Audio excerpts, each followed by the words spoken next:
إن الحمد لله نحمده ونستعينه ونستغفره ونعوذ بالله من شرور أنفسنا ومن سيئات أعمالنا من يهد الله فلا مضل له ومن يضلل فلا هادي له وأشهد أن لا إله إلا الله وحده لا شريك له وأشهد أن محمدا عبده ورسوله يا أيها الذين آمنوا اتقوا الله حق تقاته ولا تموتن إلا وأنتم مسلمون يا أيها الناس اتقوا ربكم الذي خلقكم من نفس واحدة وخلق منها زوجها وبث منهما رجالا كثيرا ونساء واتقوا الله الذي تساءلون به والأرحام إن الله كان عليكم رقيبا يا أيها الذين آمنوا اتقوا الله وقولوا قولا سديدا يصلح لكم أعمالكم ويغفر لكم ذنوبكم ومن يطع الله ورسوله فقد فاز فوزا عظيما أما بعد فإن خير الحديث كتاب الله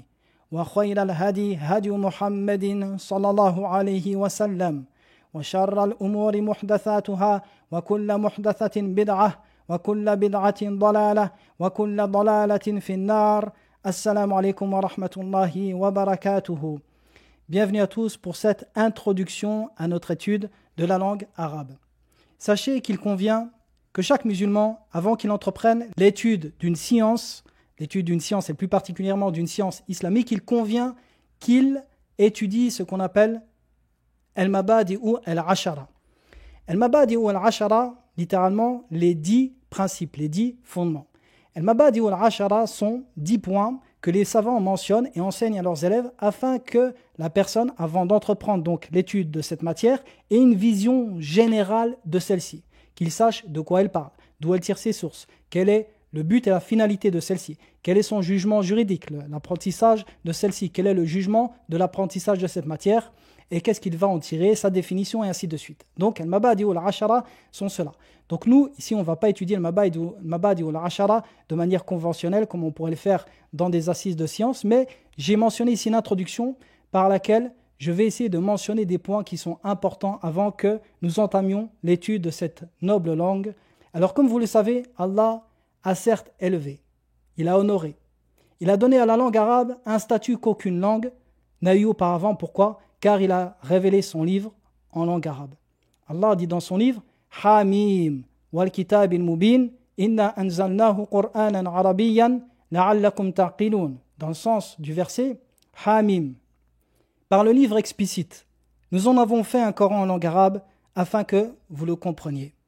Et dans un autre verset, Allah dit Alif lam ra tilka ayatul kitabil mubin inna anzalnahu qur'anan arabiyyan. Dans le sens Alif lam ra, voici les versets du livre explicite. Nous avons révélé ce Coran en langue arabe.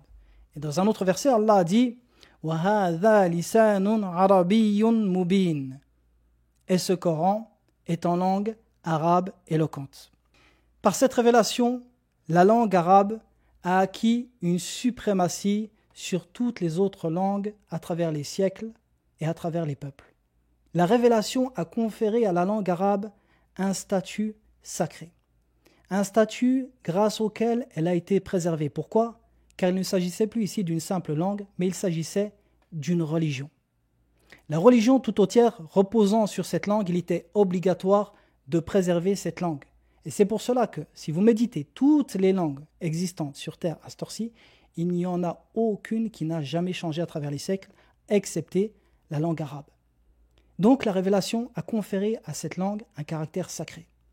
De même qu'elle a conféré à cette langue le moyen, par son apprentissage, de se rapprocher de son Seigneur. C'est-à-dire que la seule langue au monde par laquelle vous pouvez vous rapprocher d'Allah en l'étudiant, c'est la langue arabe. Elle est devenue ainsi le lien étroit qu'il y a entre le serviteur et son créateur, afin de comprendre sa religion et de comprendre la sunna de son dernier des messagers, sallallahu alayhi wa sallam. Al-Tha'alabi, qui est un grand savant de la langue arabe, dit dans son livre Fiqh al-Lugha, il dit dans le sens de ses propos, il dit « Celui qui aime Allah, le Très-Haut, aime son messager Mohammed, sallallahu alayhi wa sallam. Et celui qui aime le messager arabe, aime les Arabes. Et celui qui aime les Arabes, aime la langue arabe, par laquelle le meilleur des livres a été révélé au meilleur des hommes, que cet homme soit arabe ou non arabe. » C'est-à-dire le prophète, sallallahu alayhi wa sallam. Il dit ensuite Et quiconque aime cette langue veillera à l'étudier avec persévérance et en fera sa préoccupation principale. » Fin de citation. Effectivement, l'apprentissage de la langue arabe est une obligation qui incombe à tout musulman en fonction de sa capacité. Elle est une obligation, pourquoi ? Car c'est le seul moyen par lequel il va comprendre sa religion. Si nous donnions l'occasion à n'importe qui sur terre d'acquérir une immense fortune, abondante et perpétuelle, ininterrompue jusqu'au jour de la résurrection, à condition qu'il apprenne telle ou telle langue, il s'empresserait de l'apprendre. Que dire alors lorsque nous parlons d'apprendre la langue arabe ? Le prophète sallallahu alayhi wa sallam a dit « Man salaka tariqan yaltamisu fihi ilman sahhalallahu bihi tariqan ila al-jannah » Quiconque emprunte un sentier à la recherche d'une science, Allah lui facilitera par cette science un sentier vers le paradis. Et la langue arabe est certainement une des plus grandes sciences qui peut vous mener au paradis, car elle est l'élément clé par lequel vous allez comprendre votre religion. Parlons maintenant donc du statut de l'apprentissage de la langue arabe. Quel est ce statut ? Ibn Abdil Barr, le grand savant malikite, rapporte que Omar ibn al-Khattab, le deuxième calife et le compagnon du prophète, sallallahu alayhi wa sallam, a dit « Apprenez les règles de l'héritage, la sunna et la langue arabe, comme vous apprenez le Coran. » Ibn Abi Shayba rapporte encore de Omar, radiyallahu anhu, il dit « Apprenez la langue arabe et les règles de l'héritage, car elles font partie de votre religion. » Donc vous voyez ici que Omar ordonnait aux gens d'apprendre la langue arabe. Al-Asmari, qui est un grand rapporteur de poèmes et qui était un grand savant du IIe siècle de l'Hégire, parmi les gens connus sur la sunna à l'époque de l'imam Malik, il dit « Apprenez la grammaire, car les enfants d'Israël ont mécru à cause d'un seul mot. Il était mentionné avec une shedda et ils l'ont prononcé sans shedda. » Alors le mot avec la shedda ici, c'est wallada. Et eux, ils l'ont prononcé walada. Donc c'est-à-dire que le mot, quand ils l'ont déformé, ils ont dit « Allah a enfanté Isa ». Alors qu'à la base, c'est « Allah a fait naître de Maryam Isa ». Mais en changeant une seule lettre, ils ont changé le sens. L'imam Shafi'i disait « Il incombe à chaque musulman d'apprendre de la langue arabe ce qu'il est en capacité d'apprendre, afin de s'acquitter de ses obligations religieuses. » Donc vous voyez ici, l'imam Shafi'i voyait que ceci est obligatoire en fonction des obligations religieuses, qui peuvent changer d'une personne à l'autre. Par exemple, un prêcheur n'a pas les mêmes obligations religieuses qu'une personne de la masse, et encore moins un savant, son rang est encore plus grand, il a plus d'obligations. Ibn Taymiyyah, rahimahullah, a dit « La langue arabe fait partie intégrante de la religion islamique. Elle fait partie intégrante de la religion islamique. Et sa connaissance est une obligation pour tout musulman. En effet, la compréhension du Coran et de la Sunna est obligatoire, et ces textes ne peuvent être compris qu'à travers la langue arabe. Comme le stipule la règle, ce dont l'obligation dépend pour se concrétiser devient également obligatoire. La règle dit « ce dont l'obligation dépend pour se concrétiser devient également obligatoire ». C'est-à-dire que la compréhension du Coran et de la Sunna est obligatoire, mais les deux dépendent de quoi ? Ou plutôt sa compréhension dépend de quoi ? De la compréhension de la langue arabe et de son étude, donc l'étude de la langue arabe. Et sa compréhension deviennent également obligatoires. Il fut rapporté que Ali ibn Abi Talib radiyallahu anhu frappait Al-Hassan et Al-Hussein radiyallahu anhuma lorsqu'ils se trompaient en arabe, lorsqu'ils faisaient des fautes, ce qu'on appelle des lahn, c'est des erreurs de grammaire. Et il fut rapporté également cela de Ibn Omar et de Ibn Mas'ud radiyallahu anhuma. Alors de tous ces textes, on peut tirer deux points importants. Le premier, le fait que la langue arabe fait entièrement partie des sciences religieuses, par lesquelles le serviteur est récompensé dans leur apprentissage. Il est important de rappeler cela. Ce que vous faites est une adoration. Donc, chaque adoration doit avoir une intention. Et l'intention est bonne ou mauvaise. Soit elle est pour Allah, soit elle est pour un autre que lui. Donc, rappelez-vous toujours qu'il faut étudier cette langue pour Allah. Que l'intention doit être bonne. Que lorsque vous étudiez cette langue, vous l'étudiez avec une intention religieuse, comme une adoration, afin d'être récompensé. Et chaque chose, chaque effort que vous allez faire dans l'étude de celle-ci, chaque euro que vous allez dépenser dans celle-ci, vous serez rétribué pour cela yawm al-qiyamah. Donc le premier point, c'est que cette science fait partie des sciences religieuses et que par cette étude, on est récompensé. Le deuxième point, c'est que il est obligatoire, il incombe d'apprendre de celle-ci à chaque musulman ce par quoi il va pratiquer sa religion. Et pratiquer sa religion, ça veut dire, par exemple, comprendre le Coran, comprendre les obligations, et ainsi de suite. Et après, comme je l'ai dit, à des degrés différents selon le rang et le statut du musulman dans la société. Très bien. Sachez que, barakallahu fikoum, que les sciences, elles sont de deux types. Les sciences islamiques sont de deux types. Des sciences qu'on appelle instrumentales et des sciences qui sont des objectifs. En arabe, on dit ilmu al-wasa'il wa ilmu al-maqasid. Qu'est-ce que ça veut dire? Ça veut dire que les sciences islamiques, il y a des sciences qui sont des objectifs. Les étudier et les comprendre est un objectif. Comprendre le Coran est un objectif. Comprendre le fiqh est un objectif. Comprendre le tafsir est un objectif. Étudier la croyance, l'aqidah est un objectif. D'accord? Toutes ces sciences, comprendre la sunna également du prophète, alayhi salatu wa salam, est un objectif. Donc ça, c'est ce qu'on appelle ilm maqasid. Tout ceci est un objectif. C'est des sciences qui sont un but, qui sont un objectif. Le deuxième type de sciences, c'est des sciences qui sont instrumentales. Ilmu al-wasail. C'est-à-dire, ces sciences sont des instruments, des outils par lesquels on va comprendre les sciences qui sont des objectifs. Est-ce que vous pouvez comprendre le Coran sans l'étude de la langue arabe? Non. Mais est-ce que l'étude de la langue arabe, pour une personne seule comme ça, juste l'étude de la langue arabe, la personne est récompensée? Non. Si on prendrait par exemple un kafir qui étudie la langue arabe, il ne serait pas récompensé. Mais lorsque cette science devient un instrument pour comprendre une science qui est un objectif, alors là vous êtes récompensé. Un autre exemple, la science de usul al-fiqh, les fondements du fiqh. Cette science est un outil. C'est un moyen par lequel vous allez comprendre le fiqh. Ou encore usul al-hadith. Usul al-hadith est une science par laquelle vous allez savoir quand est-ce que le hadith est authentique ou non. Donc ces sciences sont des moyens par lesquels vous allez comprendre les sciences qui sont des objectifs. Et ici, il existe une règle qui dit que les sciences qui sont instrumentales ont le même jugement que les sciences qui sont des objectifs. Pourquoi? Car le but de ces sciences, c'est d'atteindre la compréhension de ces sciences qui sont des objectifs. Donc, lorsqu'elles deviennent des moyens de les atteindre, eh bien, elles prennent le même jugement. Ce qui veut dire que si la compréhension du Coran et de la Sunna est obligatoire, eh bien, l'étude de ce par quoi vous allez comprendre le Coran et la Sunna devient également obligatoire. Ce qui veut dire que l'étude de la langue arabe devient obligatoire. Et si une personne, il incombe de comprendre le fiqh en détail, eh bien, pour lui, l'étude de usul al-fiqh devient obligatoire. Ou un savant du hadith, l'étude des fondements du hadith devient également pour lui obligatoire et ainsi de suite. Donc vous comprenez de là que l'étude de la langue arabe est une des plus grandes injonctions et que la langue arabe est la science instrumentale la plus grande. Il n'y a pas de science instrumentale plus grande que la langue arabe. Et c'est pour cela que si vous méditez, tous les savants qui ont existé dans l'histoire de l'islam, depuis l'époque du prophète sallallahu alayhi wa sallam jusqu'à notre époque, vous ne trouverez personne parmi ceux-ci qui ne maîtrisait pas la langue arabe.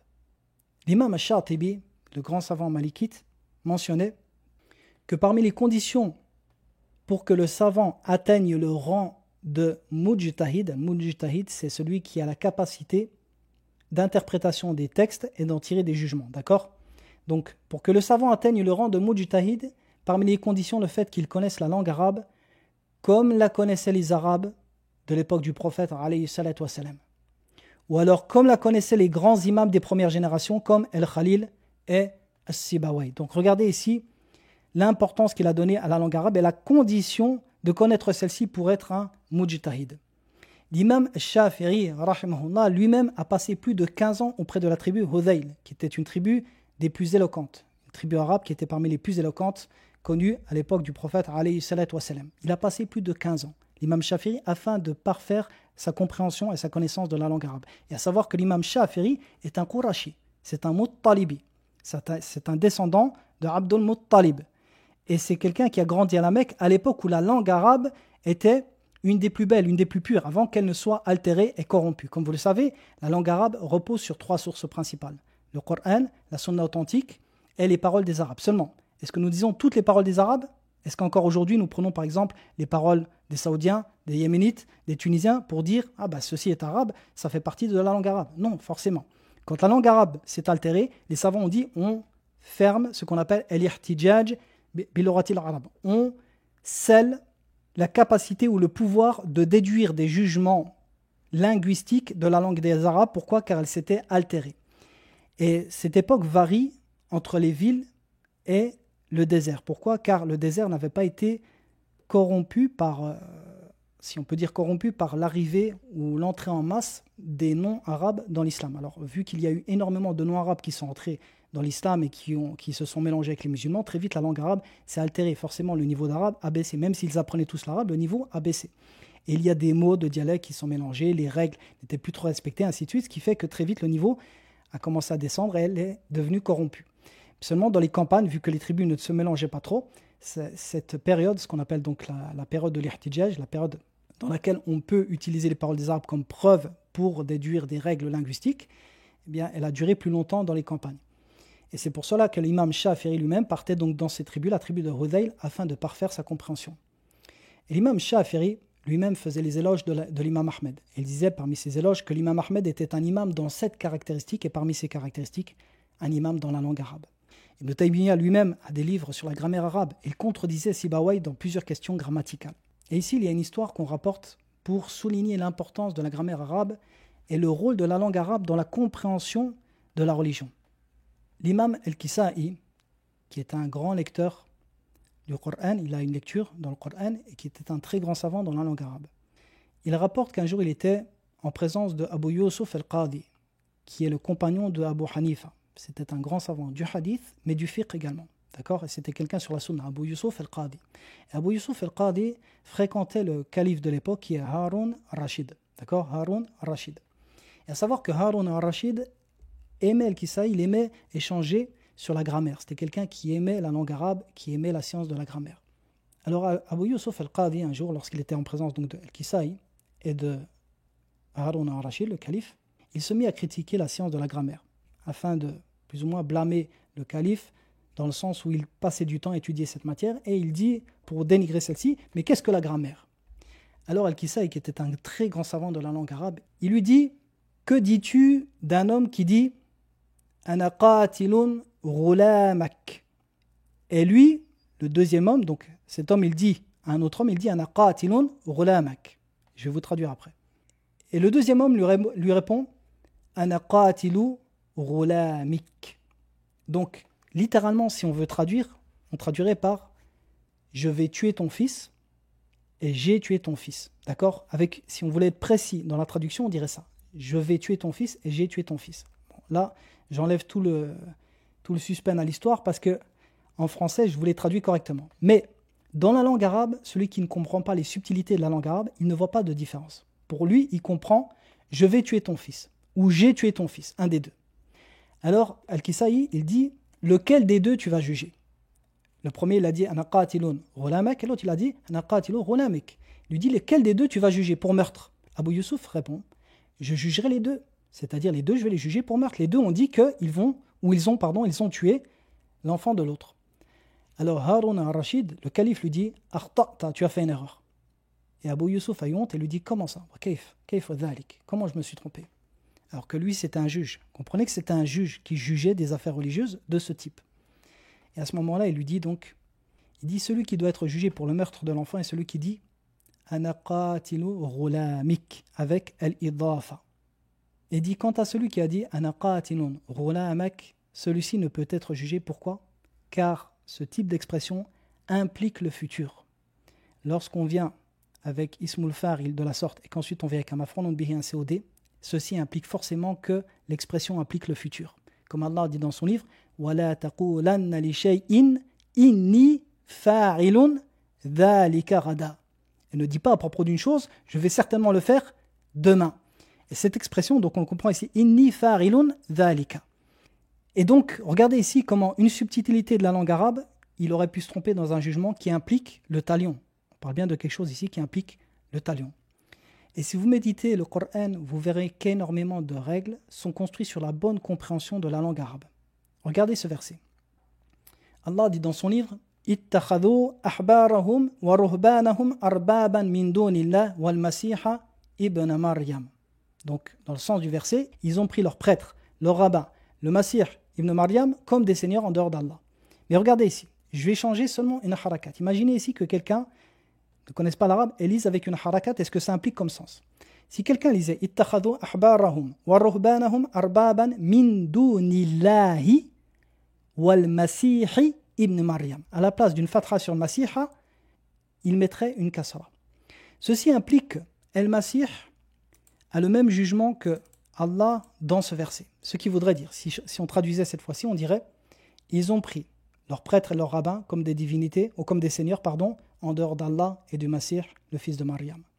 Donc ici, on comprendrait que le Masih est une divinité. Et sachez que les chrétiens du Shem, à l'époque des Salafs, lisaient ce verset comme cela pour affirmer le statut divin de Isa. Ils disaient, regardez, votre Coran prononce et montre le statut divin de Isa. Et il changeait juste une harakat. Regardez comment, avec une seule harakat, on passe du tawhid à la mécréance. À tel point où il existe des livres qui sont écrits sur les divergences dans le fiqh basés sur la grammaire. Un autre exemple, regardez, il y a un hadith où le prophète sallallahu alayhi wa sallam dit « Zakatul janini, zakatu ummihi ».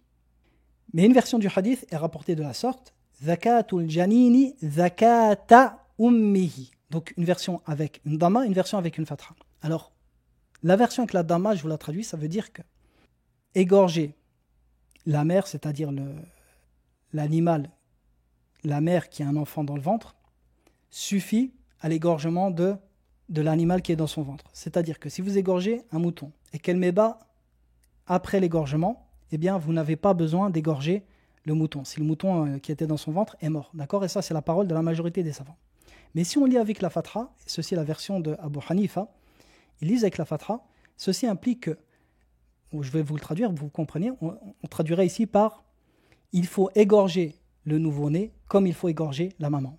Ici donc, il incombe que si l'enfant y naît, après avoir égorgé la mère, il faut égorger l'enfant. Et s'il est déjà mort, il n'est pas licite. Alors que la majorité des savants, vu qu'ils l'ont lu avec une dhamma, ça n'a pas le même sens, ils voient que s'il naît et qu'il est mort, il est licite, et que s'il naît vivant, on n'a pas besoin de l'égorger. Donc vous comprenez ici, pour une simple harakat, il y a cette divergence-là. Donc comprenez ici l'importance de la langue arabe, et particulièrement de la grammaire.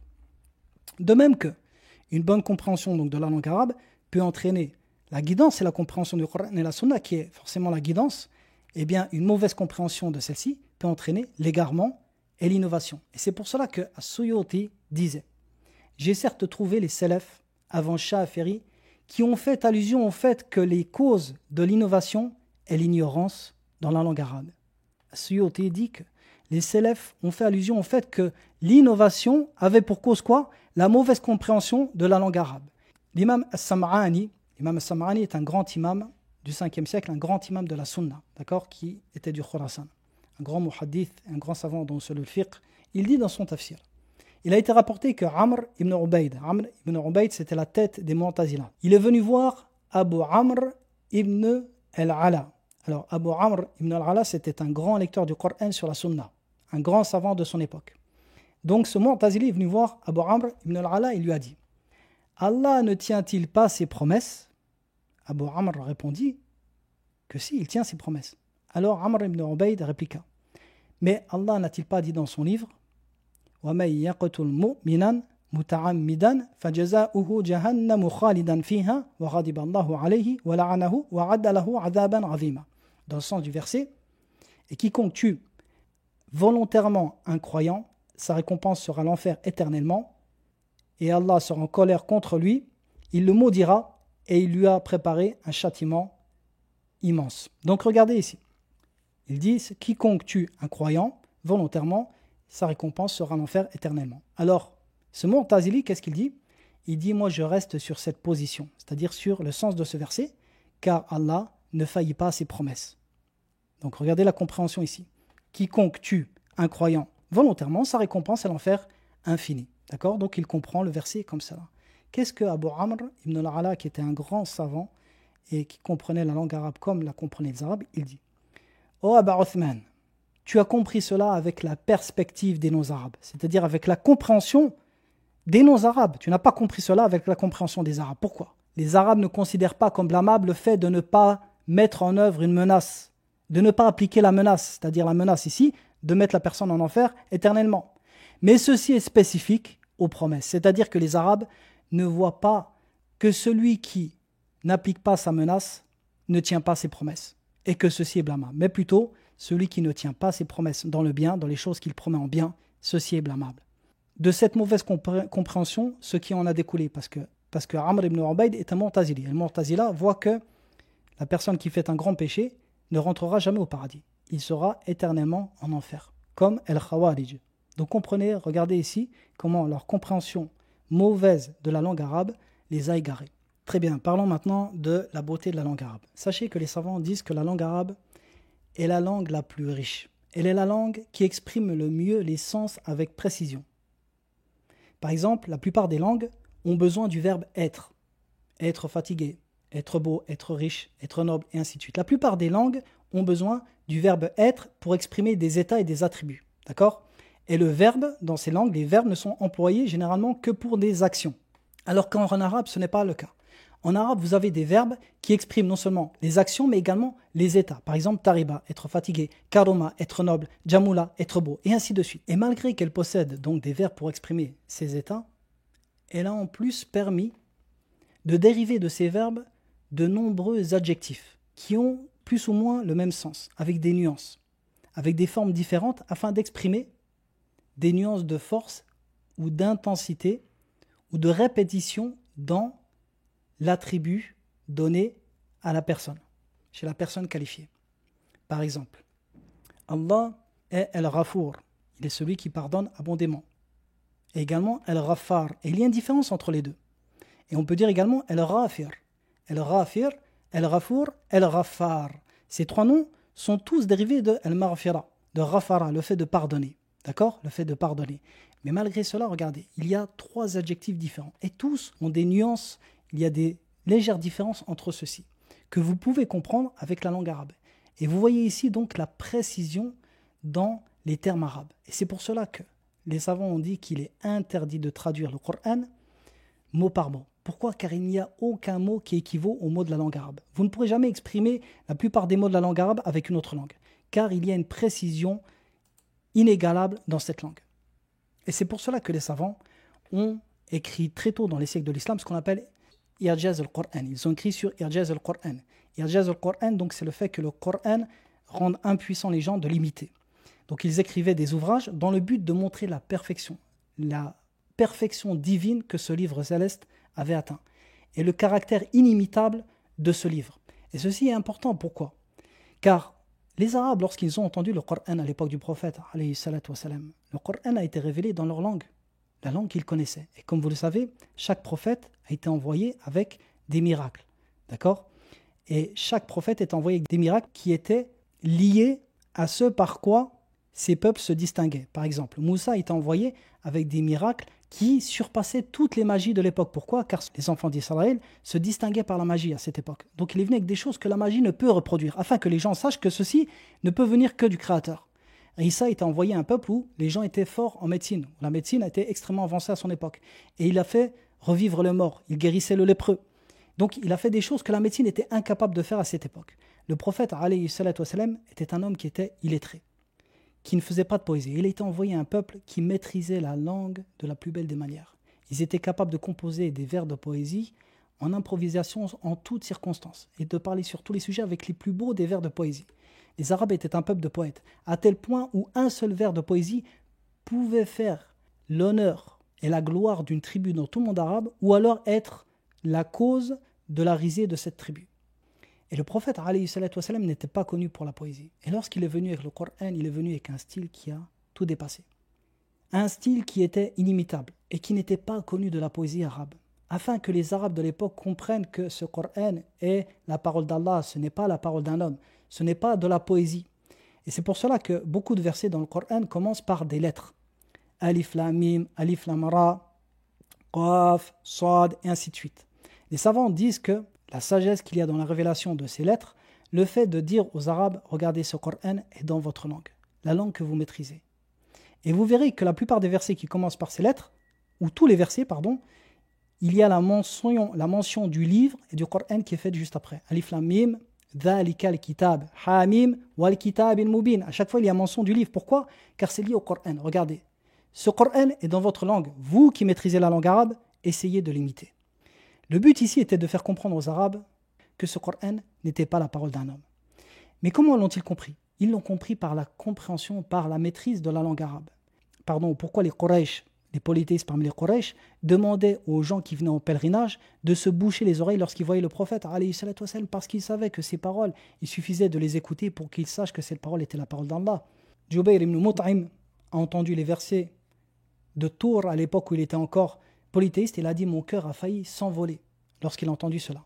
Et dans ce sens, regardez, Al-Asmari, dont j'ai parlé tout à l'heure, donc ce grand savant, qui était un des plus grands rapporteurs de la poésie islamique et pré-islamique du IIe siècle, il rapporte qu'un jour, il passa à proximité d'une jeune fille dans une tribu arabe, c'est-à-dire que ce n'était pas une fille des villes, c'était une fille dont la langue n'avait pas été encore altérée.